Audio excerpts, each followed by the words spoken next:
When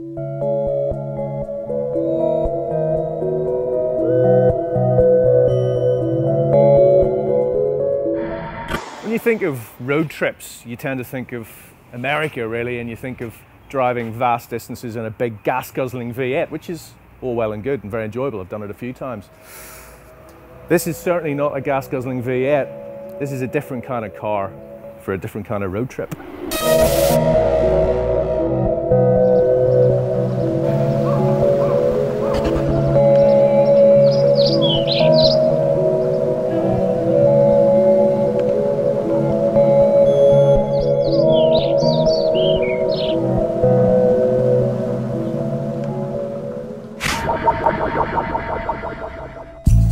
So this is the Honda CRZ, or Z as the locals insist on calling it.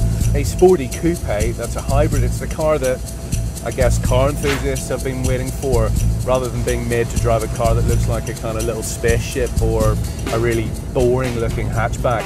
Finally we have hybrid technology wrapped up in a shape. That's quite interesting. And it is an interesting looking car. In fact, car designers talk about a thing called DRGs, which is down the road graphics. You might want to make a note of that so you can impress your friends in the pub later. And this car's got terrific DRGs. It looks good in pictures, but you need to see it in the flesh really. And as for how it actually drives, well, I'm hugely impressed. And I'm impressed with things I didn't expect to be impressed with. It's not a particularly powerful car. It takes more than 10 seconds to do 0 to 60. But the whole point about the CRZ is that you have to kind of recalibrate what you expect from a car. It's a sporty car, but not necessarily a sports car. And it should have a fairly high feel-good factor. And of course, it only chucks out 117 grams per kilometre of CO2. So there's a feel-good there if you care about that sort of thing, which obviously we all do. One of the other measures that car engineers will wibble on about is NVH, that's noise, vibration and harshness. I'll be honest, I thought this car was going to have a bit of a problem in those areas, but its NVH is really very, very good. It means you can drive along on a motorway at 70 or maybe 80 miles an hour perfectly happily, surprisingly refined. There's not too much wind noise, there's not too much tire noise, there isn't that much mechanical noise. No one's going to confuse that with a Ferrari 430 Scuderia, but it's good, you know.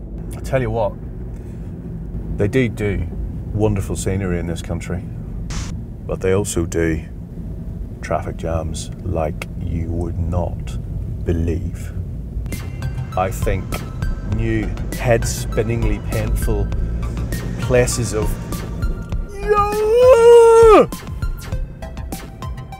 never known anything like it. Not even on the M25.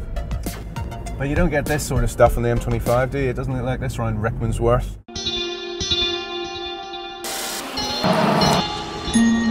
Last time I checked, we were driving through the Japanese countryside.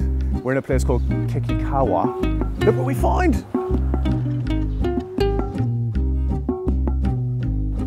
Some 1930s Ford hot rod. All manner of knackered old tip there. And then weird pink Japanese van. That's what I love. Weird random discoveries like that.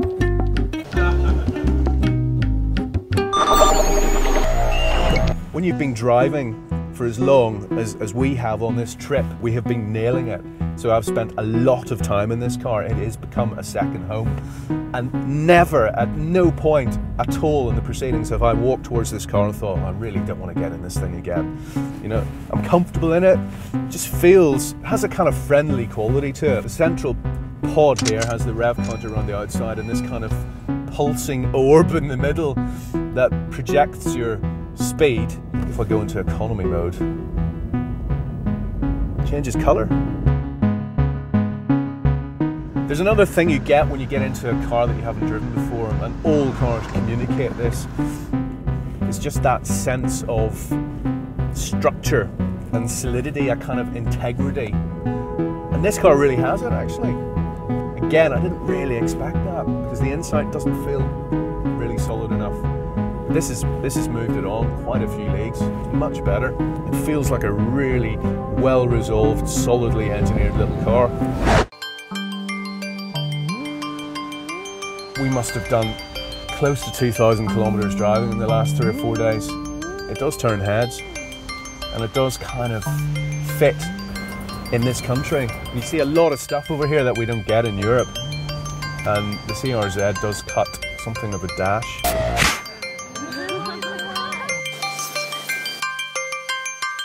You can see it for yourself, you can decide whether you like it or not, but I'll say this for the CRZ, I think it works.